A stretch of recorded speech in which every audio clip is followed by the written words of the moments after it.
poor you having that. But for me, like, it's been such a positive change. Yeah. So I don't think poor me. I think I'm so glad that happened, and I now can live a normal, full life. Welcome back to the LuxeGen Challenges podcast. I'm Amber. If you don't know me, I'm part of the team here at SheerLux and LuxeGen.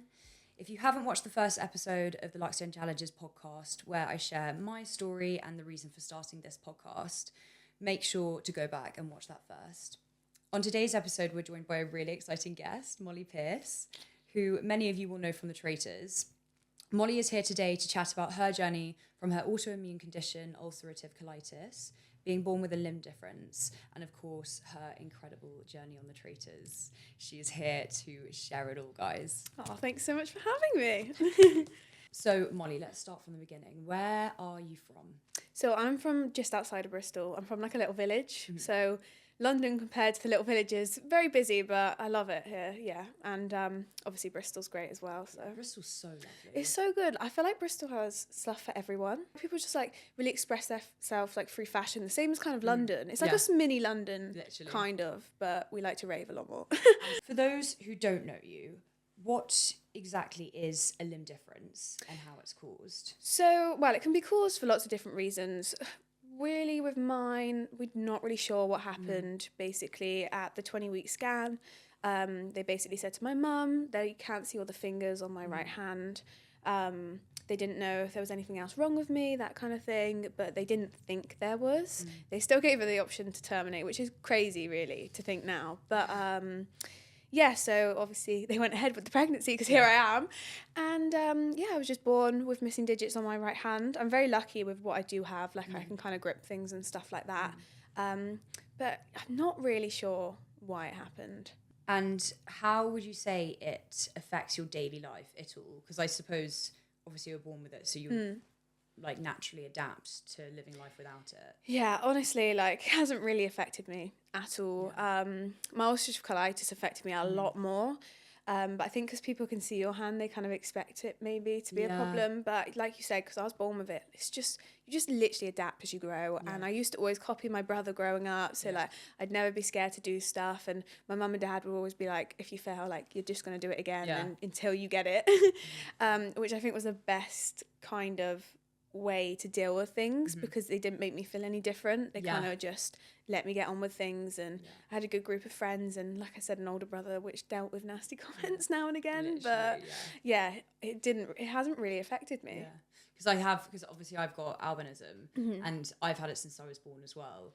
And I think a lot of people say like, oh, you know, do you really, really struggle with it daily? And sometimes I'm like, should I be struggling with more than I am? But I'm also like, I've adapted to it so much now that it just is such part of my daily life. It's like, should I be upset about this? Because I actually love my nug. Like I call it a nug. I love my hand. Like it makes me who I am, I think. I probably didn't used to think that. It's probably only been in like the last couple of years when my confidence has grown. But I love my little nug. So it's really cute. So you've mentioned before that you saw a model with one arm. And was that because you do a lot of modelling, was that the reason why you wanted to get into modelling? Because you saw her as an inspiration? Yeah, definitely. I mean, I don't think I'd ever really thought about going into the modelling world. I didn't really think it was a possibility, to be honest. So I don't think it ever really crossed my mind. And then me and my mum were like out shopping, just having a girly day. And I just remember seeing this like big sign, and the lady had one arm. And it just made me feel like so seen and made me feel some type of way. And I just remember saying to my mum, I want to do that for other people. And we started like looking into things, and one thing led to another. And obviously, I ended up doing some modelling, which was great. And it was really great for my confidence as well, because I never really used to post about my hand. Like, not because I was ashamed. I think just because of it's the fear, isn't it, of being open about something, 'cause you kind of feel vulnerable. And I think especially like with that industry, there's such a standard of like normalized beauty. And I think anyone who, like I've got some friends who have disabilities and they model, and it's for them, as soon as they have seen, for example, like, I don't know, an albino model out there, or I've got a friend who started modeling because she saw another amputee modeling. And I think over the past few years, modeling has become so much more accessible, and so many fashion houses are doing so well with that. And I think it should I think we are on its way to hopefully diversity just being way more normalized in the industry? I think we're getting there. We've got like a way to go, but we're definitely getting there. I mean, even in the last couple of years, like how much more representation that's happening is incredible. I mean, we're seeing it on our TVs, on adverts, not just modelling, but we are seeing it in, magazines, newspapers, and it's becoming more normal. And I just think for the next generation, if we can keep that happening, they won't see it even as any different. And I can't wait for that. When you were modelling, did you ever have like a negative experience while you were modelling related to your limb difference? Not massively. I think, to be honest, like I've had quite a great experience, and I've been quite sheltered from like people being nasty and stuff, probably until the show came out, when I was obviously very like in the limelight.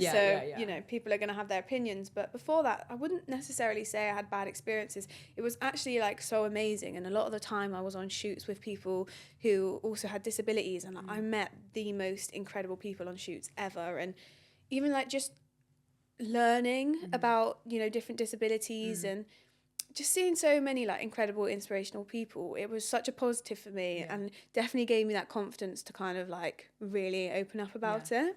And it's so lovely, like being able to chat to people about your disability and about their disability, and it not being, because I feel like a lot of the time with disability, people are so shy around it because people don't want to say the wrong thing. And I bet that must have been so lovely, just being like, I've got this, like, you got this, how does this affect you? What's it like for your daily life? Because it makes people feel better if you talk about it.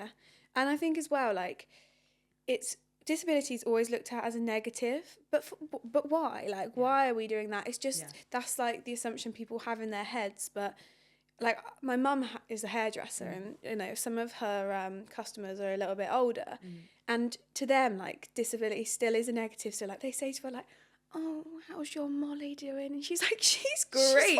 She's thriving." No, literally, like, she's doing great. She's like everyone else, normal. And I just think to them, having a disability probably in their day would have just, you would have been so left out and so like kind of targeted.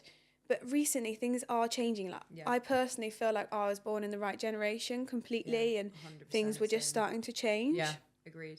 You've also spoken a lot about the differences between your visible illness and your invisible illness, particularly being diagnosed with ulcerative colitis at age 11. Yeah, I was 11. Talk us through this part of life and when you were diagnosed, and what exactly those who may not know anything about ulcerative colitis is. So I started getting symptoms about 8 months before I was diagnosed. Like, it took a long time for me to get diagnosed. They just kept saying it was kind of different things, and it was interesting because my dad actually has ulcerative colitis. Oh, does he? Yeah, and they say it's not hereditary, but I think they're doing some more like tests now, and they think maybe it might be genetic. They're not sure, but he got diagnosed when he was like in his 40s, and I remember I was really young, and I just didn't understand it obviously then, and even at 11 I probably still really didn't understand that dad was ill kind of thing. But he's always been able to treat his treatments have always worked for him, and he's been quite lucky with his remission and stuff. He still gets flare-ups, but he can control his a lot better. So we kind of knew what it was when I started getting symptoms. So the symptoms I started off with was like having blood in my stools. I was going to the toilet really like frequently. I think at my worst I was going to the toilet like probably like over 30 times a day at points, like when I was really unwell, and I basically could not leave the toilet when I had a really bad flare up. And like I said, we kept going back to the hospital, and the doctors, the GP at the time, because obviously I wasn't referred, and they just kept saying it was like this, that. They said it was an infection, and I ended up going on school camp because I really wanted to go, and they literally said, "It's an infection, it'll go." And me being like really stubborn, I was like, "Mum, I'm gonna go," like, even though I was like on death's door, I was like, I'm gonna go, I'm gonna have the best time. I was so unwell in school camp, like to the point where I was staying in the room and like a teacher was just watching me sleep basically, because everyone else was out enjoying themselves. And I was obviously so like malnourished because I was going to the toilet so often. I was losing loads of blood. I was in loads of pain, and it was horrendous. And literally when I got back from school camp, I was so unwell, I did like end up fainting. And we went into A&E, and that's when they diagnosed me. I had a colonoscopy, which is like a camera. up the backside, which, you know, is so Love fun. that. Love Love that. And yeah, they said I had like severe ulcerative colitis, and that's kind of when it all started, really. And what was that like at school, having that? Because you said like you'd have to go to the bathroom quite a few times a day. Did your teachers create a support network, or did they give you extra things or some days off school where you could handle it better, and were friends good about it, or was it a bit of a weird, awkward thing to explain? Honestly, I can't really remember kind of going back to when I was diagnosed, what the situation was. I can obviously go back to when I was like a little bit older, and I suppose when we were like young, it was hard for anyone to understand. Like, you know, no matter what your age you are, it's really hard to explain to your friends, and also it's very embarrassing. Well, I don't find it embarrassing anymore, but I think I did at the time because it's to do with poo.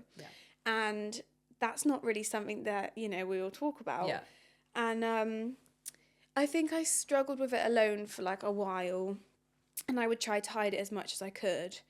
But when it came to like secondary school, I definitely started struggling a lot more, I think, to keep it hidden. And I basically was on steroids a lot, and you get loads of side effects with steroids. Okay. You get like, they call it a moon face. A moon face? Yeah, and it's as bad as it sounds.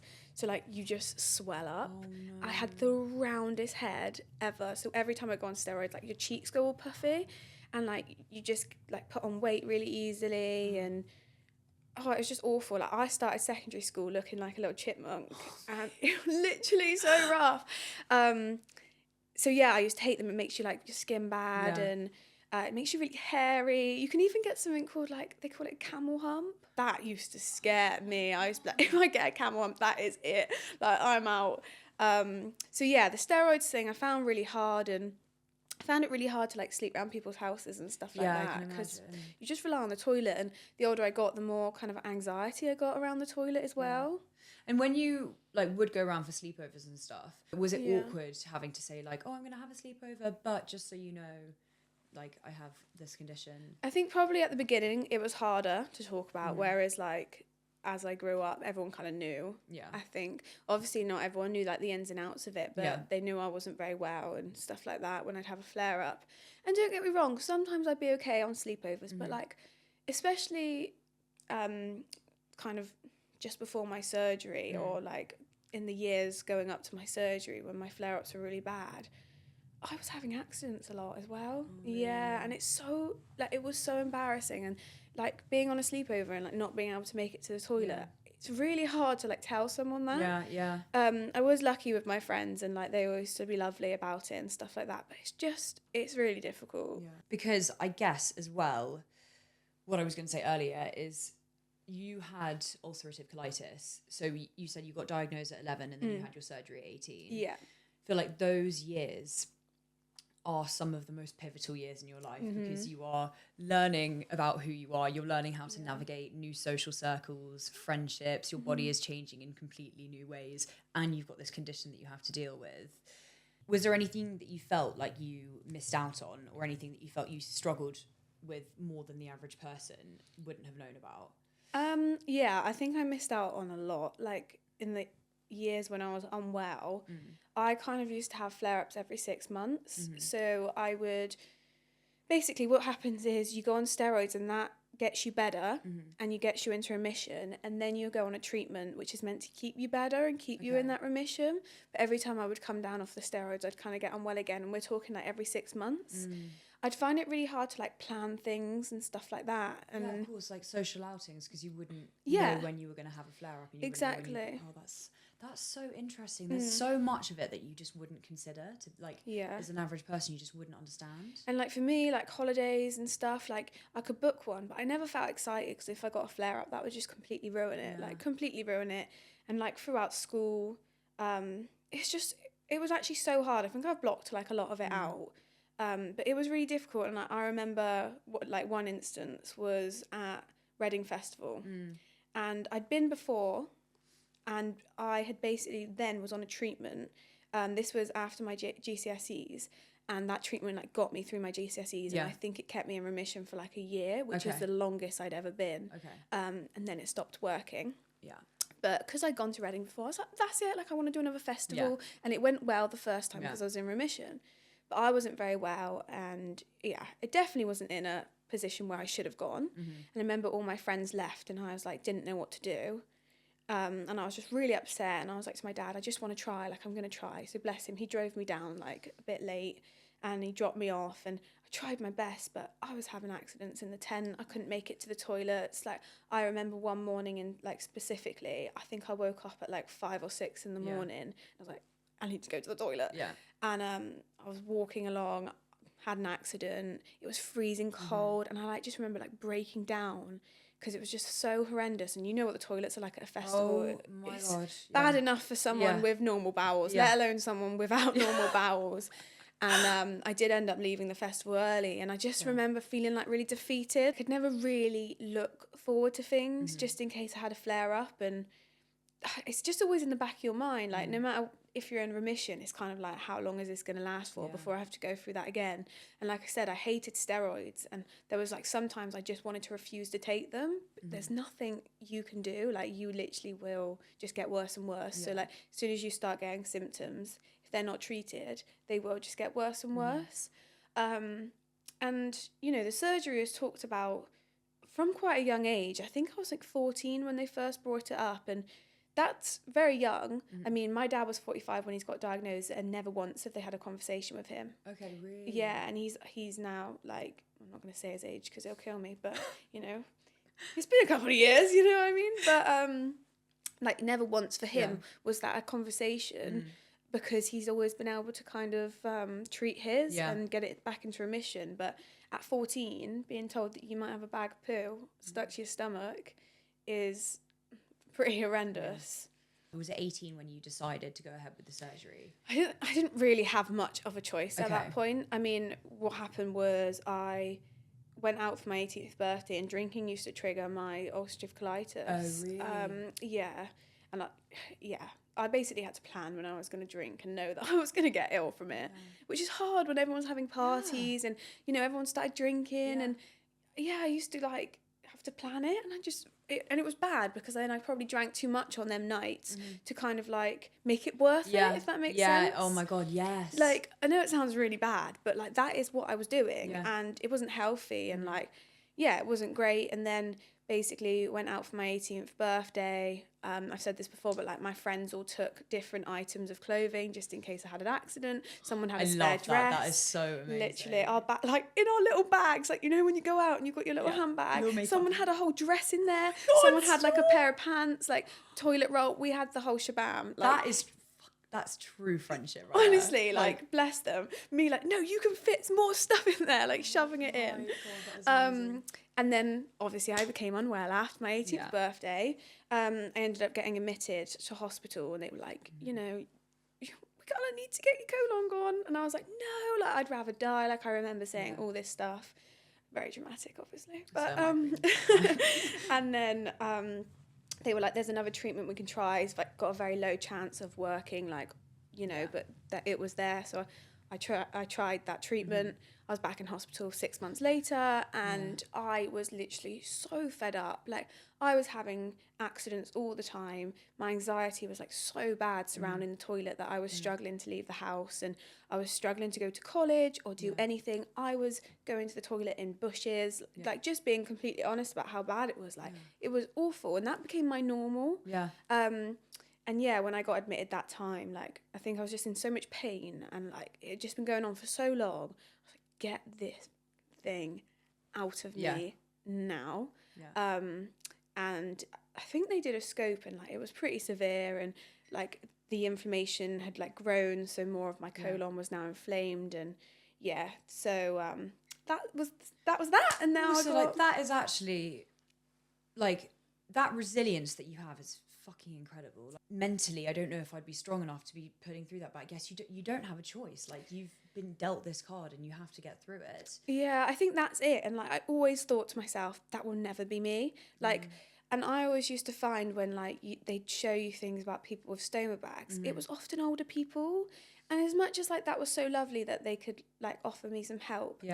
I'm an 18-year-old girl, and I want to go wear crop tops. I want to go to a festival and wear like little outfits and feel good in my body and wear a bikini and go on my first girls' holiday to like Magaluf or wherever and feel good, and like that all felt like it was just being taken away from me. Yeah, of course. But in reality, it was actually like being given back to me. I just wish I knew that then. At the time, yeah. Yeah. Could you tell us the process of the surgery? So basically, there's Crohn's and there's colitis. I had colitis, which means they removed my large intestine, so the whole colon. And what they do is that's removed, that's gone, that's in the bin. And then your small intestine, now, like, it sticks out the side of my stomach, and it's on my right side. Okay. So basically the intestine just literally sits outside the stomach. You have a bag on the top and it collects your waste. Whereas like when people have Crohn's, they often have a colostomy. Okay. I was always so confused between the difference in a stoma bag and a colostomy bag. So they're both stoma bags, but mine's an ileostomy. Okay. And the difference is when you have a colostomy, it's your large intestine that's outside your stomach, and that's normally on the left side. Okay. And with a colostomy, the stools is normally more formed, and they normally change their bag kind of whenever they go to the toilet. Whereas for me, with an ileostomy, I basically can go to the toilet anytime. So like we could be sat here right now and I could be going. Know a thing. No, you wouldn't have a clue. And so your stools is more runnier and you can empty your bag. So I leave my bag on for like 3 days if it lasts, and I empty it throughout the day. Okay. Oh, so you empty it a few times a day and then you change it every few days. So that's for me. I mean, depending what I've eaten. It depends how often and like what I'm wearing. So like if I've realised if I can wear tight dresses, as long as I just empty my bag a little bit more, because obviously, because it's flat unless it's full. And with drinking now and like going out drinking, like with your ulcerative colitis, I know you said that you had to like prep a lot, but were there certain drinks that were safer with your ulcerative colitis, and then maybe now are there certain drinks that are safer for you to drink or will have less of an impact? Honestly, I couldn't tell you. When I had ulcerative colitis, I think anything just upset my stomach. But now I can literally drink and eat anything. I mean, a lot of people do struggle with like certain foods, but like I've just been like determined that I can eat anything. When it comes to like alcohol and stuff, completely fine. God, I've made up for it, let me tell you that much. Like I have made up for it. The amount of wine I've drank in the last couple of years. Cool. But it's just so nice to have that freedom back and like not stress. But yeah, food wise, I remember like I had my surgery just at the end of COVID. So like you kind of didn't get the same aftercare. But like it was still good, but like I think they just kind of tried to get you out because obviously the hospitals were so packed. Oh, yeah, God, of course. And they sent me home with like this food list. And normally stoma nurses come to visit you, but they weren't because of COVID. And like, I don't think I even looked at the food list. A week later, I went away with my parents. Like they took me away in the little wheelchair because, you know, I just needed to get away and just, have some time. And I had an Indian takeaway. It was the best thing. Like definitely not what I should have done. Yeah. But it was literally one of the best meals of my life. It was amazing. So I kind of always done that and just tried things. Yeah. And they say like popcorn's really bad and sweet corn, which I know I'm not meant to eat. And like they kill me because when I go for my appointments, I'm like, just had a bag of popcorn last night. Tiny bit of popcorn. Literally, but it can cause blockages basically. Oh, really? Oh, okay. I do anyway. Like oopsies, but when so obviously before the surgery you've been told that you're going to have a stoma bag. The initial emotions around that would have been, I'm 18. This is absolutely terrifying. Can you talk to us a bit about, you know, the beforehand of the surgery and what you were worried about with the stoma bag compared to, I assume there was a massive weight off your shoulders once you did have the stoma bag. Yeah, I think it's so crazy, like how I used to view a stoma bag then. I don't think there was enough like knowledge about it at all, and I still don't, and that's obviously what I'm trying to change. But I thought like my whole fashion sense was going to have to change. I thought I was going to have to dress like a grandma, and like I ain't doing that. No. I am not doing that. And everything I used to see online was all older people, and I saw a lot of stuff. Like I was looking it up, and even when it came to like sex and stuff. They were like, you're never going to be able to have spontaneous sex again. And, like, it just scares you so much. You just think, like, oh, my God, like, no one's ever going to fancy me again. No one's, like, I'm never going to get a boyfriend. Never going to be able to wear what I want. But, like, it couldn't have been more wrong, really. I think you can tell, like, you just get into your head that it's, like, disgusting. But actually, it's so clean and, like, so sanitary. And, I mean, I'm dealing with poo a lot less than I used to because I used to be having accidents all the time.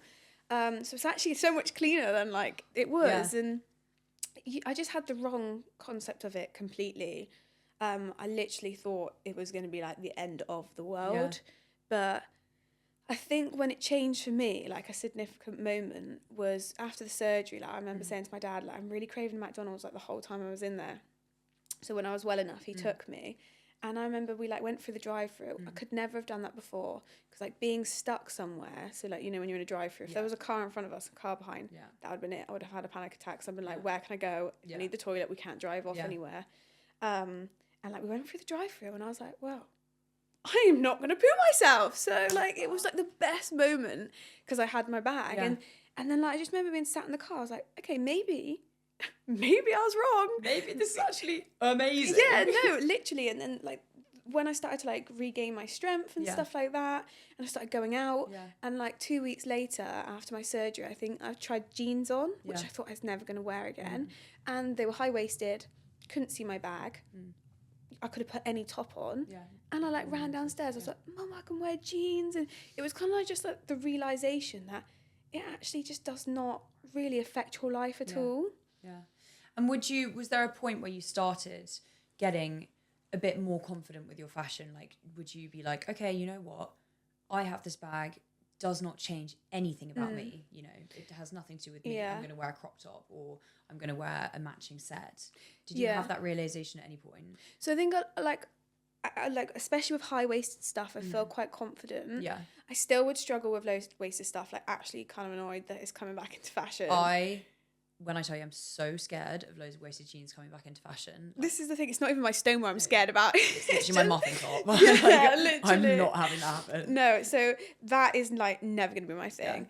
I think like I went on my first holiday with my partner and I was wearing costumes and I'd always worn a bikini before. So like I was only doing it because my bag. Yeah. And I brought a bikini with me and my partner was like, right, we'll stay in the hotel, go put your like bikini on, we'll go down to the pool, anytime you feel uncomfortable, like we can go back up, you can change, like you don't need to have it on for long, like let's just get over like this boundary and like see what happens. And as soon as I walked down to that pool and I was in a bikini, it was so much less scary than I thought it was going to be. Like, as soon as you actually do the thing, it just becomes like so much less scary. And it was actually so funny. So that day, I had my bikini on, and like later on, we started talking to like this older couple, and they were like, "What do you have in that bag? Your pack of fags?"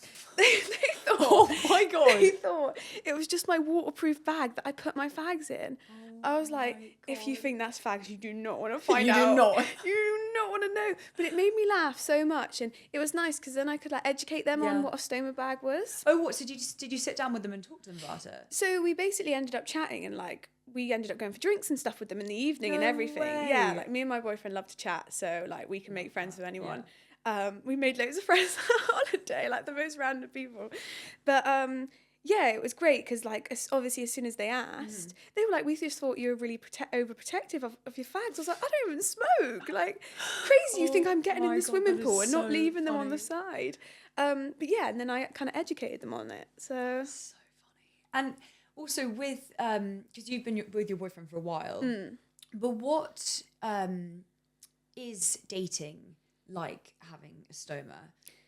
It's interesting. I think my hand gave me a bit of a head start with like the stoma situation because obviously I'd already like experienced having to like be open about that. And it was my mum is just always, she's a queen basically. And she always used to say to me, well, you kind of have a head start in dating because if someone doesn't like it, you know that they're not a good person anyway. So you're basically picking out all the bad ones before they even do anything wrong. That's like so true. Do you know what I mean? Before they've like even passed the first the first task. And I think the thought of it's always more scary, but like my boyfriend now, I just don't even think he sees it. Like he doesn't care. Like he's learned to change my bag, he's learned to empty my bag because if I'm ever too drunk or like just in a position where I can't do it, like he has looked after it and like he knows exactly what to do. Because I had my surgery when I met him and he didn't know anything about it. And it's interesting, I knew my partner for years before we were together and he never even knew I was unwell. Like that's how much you can hide it. That must have been so isolating, like 11 to 18, having to deal with that. by yourself? Yeah, I think because it's such a a taboo topic, you do keep things like that to yourself, which is what I'm trying to change. I think, like you're not exactly going to go around screaming and shouting, "Oh, I just like had an accident," you know what I mean? Like, but you know, certain people knew, and I used to be a little bit open about having ulcerative colitis, but I don't think people knew what it was, and I was probably too shy to like actually go into full detail. Whereas now, like I best believe I'm telling people. Yeah, as you should. Yeah, so he knew like when I was in hospital and like we used to like he was like really supportive, but like when we were friends, he just didn't know what it was. But he just never cared. Yeah. Which was like so nice. Like he never cared about my bag. Like he never really even I don't think he even sees like my hand or my bag. Oh my god, I love that. Yeah, no, it's nice. So do you have any advice for others with a stoma bag or a colostomy bag going into the dating scene and how to approach it? I suppose it's a really difficult one because it depends how open you feel like being. I've spoken to a couple of other people with bags, and sometimes people like to go on a couple of dates and see if they like the person before they're open or like feel vulnerable with that person, because you know you've got to see if you like them as well. So some people do that, and you know they'll maybe go on a couple of dates, and if they do like them, they'll decide to be open. But I think for me, what I do, I'm open about it anyway. But I know some people aren't, and you know not everyone needs to be. If they don't like it, they're not worth your time anyway. They're really not. And like you will find someone who just does not care and like doesn't even think about it. And like when you find that person, you know that they are a good person.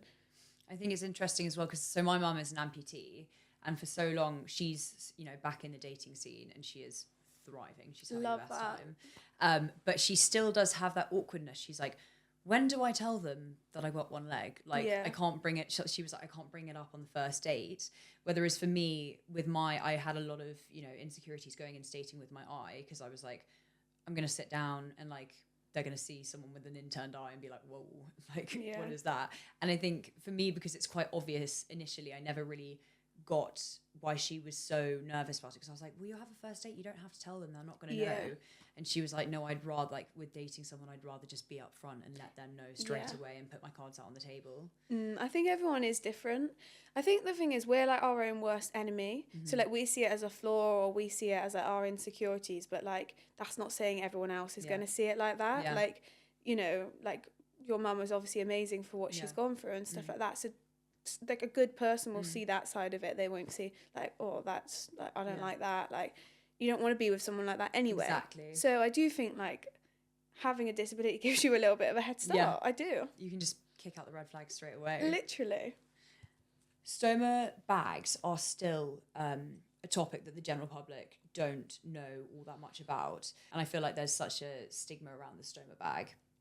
Is there anything that you want to debunk or break the myth about living with a stoma? I think there's a lot. I think the main one people go to is that it smells, which is just like so untrue. It's like so sanitary. I mean, now and again your bag might leak, but you just change it. And once you've changed it, it's all sealed. There's nothing disgusting about it. Like everyone goes to the toilet, we just do it in a different way. That is one that just really annoys me, because the bags have come such a long way, like actually like how they make them and stuff like that. And I think people just from years ago when things maybe weren't as great, I think have that like concept that things smell and like, oh, like poor you having that. But for me, like it's been such a positive change. So I don't think poor me. I think I'm so glad that happened, and I now can live a normal full life. I think there's lots of things people think. I think a lot of people assume it's like bowel cancer when someone has a stoma bag. There's so many reasons someone can live with a stoma bag. Not even like not just Crohn's and colitis. There's just so many reasons. So it'd be great if people were just a little bit more educated on them. And a lot of people just think it's older people that have a stoma bag. I think I was definitely guilty of that. I always associated them with older people because I'd only ever seen older people with them.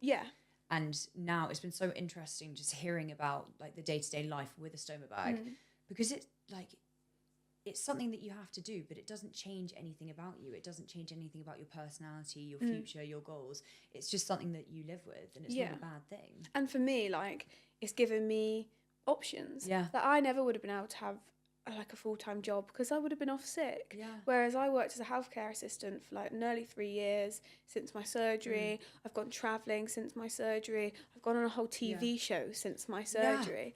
So I never would have been able to do that before, ever. And it worked good with setting up, little certain rules or setting up certain times where you can empty your bag, or have they put things in place to make it easier for you? Honestly, I don't really need it. Like, I empty my bag in probably like 5 seconds. Yeah. So, it's just like going to the loo normally. It's actually quicker than going to the loo normally. But I didn't really need it. What is interesting to me is that people think when you have a stoma bag, you need more access. Whereas you do, sometimes you do need to use the loo, or you need facilities, especially if you need to change your bag. But for me, things were so much more urgent when I had ulcerative colitis. But I always used to feel very judged, like using disabled toilets before my surgery. Whereas now, sometimes I've walked out of a toilet and someone would be like, oh, you shouldn't be in there. Yeah. And I felt the need to show my bag, which is, I shouldn't have. No. But before, I had nothing to show. And I just used to feel like I shouldn't have been in there, or I used to feel a bit judged, or, I was so urgent back then to use the toilet, whereas now I've actually got time. Yeah. And it's interesting to me because I think people take it a bit more seriously when you've got a stoma bag, but it was so much more serious. Which is before. crazy, to think. I guess, because I would, for an outsider who doesn't, know much about it, but having an invisible illness, I would also consider, having your stoma as an invisible illness in a way, not because it's an illness, but because if you're wearing clothes on a day-to-day thing, I wouldn't see it. Yeah. But I think also with ulcerative colitis, it's so invisible, so isolating. And the fact that now you can walk out of a toilet and be like, I've got a stoma bag, I'm fine. But before you were struggling so much more, that's... And before, it was really hard to explain to people. Whereas I've been in another country and say they don't speak English, I can just be pointing at Sid. I call him Sid, by the way. Yeah, and I can be pointing at Sid, and they're like, oh, everyone's panics. They're like, oh, go please. And before, they would have been like, nah, you're not using the toilet. I needed it so much more then. I've had lots of situations with using disability toilets and stuff like that, which are just horrendous. But yeah, definitely interesting because I needed it a lot more then than I do now. Yeah, we obviously couldn't have you on without talking about the Traitors because you were incredible. Oh, thank you. What was going through your mind when you got the call and when you found out you were going to be on the show? Did you have any nerves about going on the show with your stoma and your limb difference? Did the producers ever talk to you about, giving you a bit more accessibility? Yeah, they were so good. Honestly, they were so good. They always made sure there was a portaloo nearby, and they always let me use it. They even talked about whether I wanted my own toilet and stuff, when it's really not that deep. I don't need my own toilet, but they were really great. And there was just one time where I needed to change my bag, and it was just so easy. I always had my stuff. I basically had a little pink bag, and it was so funny. One of the crew was always carrying it around on missions. They were really great, really amazing. And even when it came to my limb difference, I can do everything anyway. I just have my own way, and they just let me get on with it, which I really liked. That's so good. And obviously, I'm very grateful that they shared my story on the show because it reached so many people. You must have had so many messages after the show came out about people who do have stomas. Did you feel, you must have felt really empowered being able to open up that conversation that is, it's been taboo. So I think after the dinner party, which was the semi, final, whatever. Yeah, because you made an amazing speech, you opened up about it. Yeah, I think that was the main moment where people realised. And that was just such an amazing evening. I remember getting all these messages and all these people just saying now I feel I can talk about mine, and that is just the best thing in the world. That is all I want to do for other people, or even just make them feel seen and heard, and that is what I felt I did. I think the only problem for me is I received quite a bit of hate after the final, and that was really a shame because it kind of took away from that for not forever, because I've now got my head screwed back on, whereas I let it affect me for a couple of days, and I was ignoring all the nice messages because I was only focusing on the bad ones, so I wasn't seeing the good ones, and I kind of wish I didn't do that now, but obviously you can't get back to everyone. I wish I could, but And I feel like that's always the thing, is you could have 99 compliments and one negative compliment, and you always look at that. It's just I'm a very natural guilty of that human. as well, yeah. It's a human instinct, isn't it, to look at what people are saying that's bad, but really it just says more about them than it says about you. It really does. You have been such a huge inspiration and point of representation to so many people who have watched The Traitors. Seeing how far you've come from 11, like doing these amazing challenges and missions that you did on the show, did you ever have time to step back and just think, like, wow, look how far I've come from being diagnosed at 11 to being here now, have been on that incredible show, have helped so many people feeling more normal, feeling more that they can relate to someone? Do you ever sit back and just think, yeah, wow? Definitely. I think looking back to like the little girl who was in the hospital bed like at 11 or even 18 after I had my surgery, it's very easy to just continue your life and get used to things. But when you actually do like look back, and I've looked back at like some of the photos and stuff, and you realise like, oh my God, like it was actually really bad. And to now like look at my life and like how far I've come, and like hopefully brought a lot of other people like a little bit of confidence, or just given them a voice. I feel very proud of myself. But it's really easy to like look, like just forget about it, I guess. Like sometimes you do need to pause for a minute and think, wow, I started here. I'm now like all the way up here. So hopefully it can just keep going that way. But it will. I've got a good feeling it will. I hope so. I really hope so. But yeah, like it is easy to sometimes forget like how far you've come. I'm sure you probably feel the same. Yeah, like literally I was having a chat with someone at work yesterday, and they were saying like, you know, there's been such a big difference from when you were younger, when you had been going through things, to now. Do you like? And I'm like, yeah, I actually don't really think about it as much as I should. A lot of the times when you have gone through something like an illness or have gone through trauma in your life, it's a natural human instinct to just like have this, you know, full steam ahead, keep the strength. But then also at the same time, you have this resilience building up inside you that you're not always aware of. How has what you've gone through made you who you are today? I think having like it's hard, I wouldn't even say disability. I mean, having something just makes you, I think, understand and relate to others a little bit more, and makes you a bit more relatable. And I guess it's probably made me more like empathetic. But I think everything that happens to us makes us who we are, definitely. And, you know, going through like an illness and stuff like that, I guess it makes you appreciate things maybe a little bit more. Like, especially us having this conversation today, it's just made me realise like how much we've done and how much we've been through to be sat here being so open to each other about, you know, what we went through and stuff. Because I think it's also, it's not spoken enough. And like, as you said, you don't think about it. And then suddenly you'll sit there and be like, whoa. How did we get like, here? Yeah, exactly. And also kudos for us to like being able to get here as well. So it has changed your perspective on life.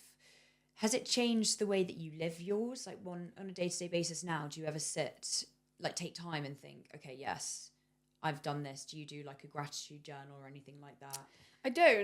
I actually don't. But I do think it's made me like want to like travel more and like do all the things that I used to dream of, but when I couldn't do it, like I really want to push and do that, and just, I suppose, just like make the most of it. Now I've got my health, because I know what it's like not to have health. So like, how about you? Do you journal? I wish I could gratitude journal. Oh, but same. The amount of times I've tried to start, it's been like, write down 5 things that you're grateful for, and it definitely helps. Like I definitely come back feeling amazing, but then I'm like, I just can't do it every day. Yeah, I don't know. I wish I was. Maybe we should both start. Maybe we should both start to journal. The other day I brought out my like really dusty old journal that I haven't written in for 2 years. I bet it had like your crushes from school written in it. Literally, it had my school crushes in it, and it had like photos of like my uni friends, and I'm like, oh my God. Like, oh, I love that. So strange to look back on, but I tried to journal, and it felt amazing after, but I was just like, well, this is so time consuming. Yeah. Like, I like to feel like I'm a better person now because of the resilience that I've built. Are there ways that what you've been through has brought resilience or something positive to your life? I think the positive thing it's brought to my life is like being able to raise this awareness. And I think that, I don't want to word this wrong, but I think maybe it happened to me so that I could do this and I could be open and maybe be a voice for other people. That's how I like to think about it anyway. I'm probably just bigging myself up here, but no, you're not at all. Like I like to think of it like that. And I think because I can be open about it, that's why it happened to me. Because obviously for some people, you know, you never get to the point where you're open, and you know, that's just how some people deal with things, and that's also okay. But hopefully, like, me talking about it makes them just feel a little bit understood. What would be your key advice to your younger self and a lot of other young people out there going through something similar? I mean, I suppose this is like so classic to say, but like everything will be okay regardless what happens. Like, you know, especially for someone in my position who might be suffering with like Crohn's or colitis or may need surgery for a stoma bag, like life does not end when you have surgery, and in fact it can actually be a blessing. And I think like I would just probably say to my younger self, like, allow yourself some time. I think I used to push myself so much and like try do things so quickly, but just allow yourself some time to like be upset and like, you know, then deal with that and move on after. But I think I used to try skip the feeling bit. But that doesn't actually work. Because that's the hardest part. I think so many people who are going through challenges, it's such a common thing to do because we've got so many ways that we can not think about it. You know, we can go out and go see friends, or we can, you know, do work or do our hair and makeup, and instead of just sitting with it for just at least 5 minutes. Just avoid it, don't you? And in the end it all comes to bite you in the bum. Exactly. So, And finally, what have you got coming up? Is there anything that we should be keeping our eyes out for? Well, I think I've been doing so many different things. It's like such a whole new world for me. So I'm just trying to enjoy it all. I mean, I'm definitely gonna like keep trying to push the awareness side of things. And we've got IBD Day coming up on the 19th of May, which is obviously going to be a massive one for like Crohn's and colitis and stuff like that. So yeah, hopefully some cool posts on that day and some stuff around that. I love that. Well, thank you so much for coming on. I just think you are so incredible. Oh, thank you. I've enjoyed this so much. Yeah, no, it's been so fun. We've just chatted away. Literally. Yeah. Thank you so much for listening, guys. Subscribe for notifications on the next episode. Bye.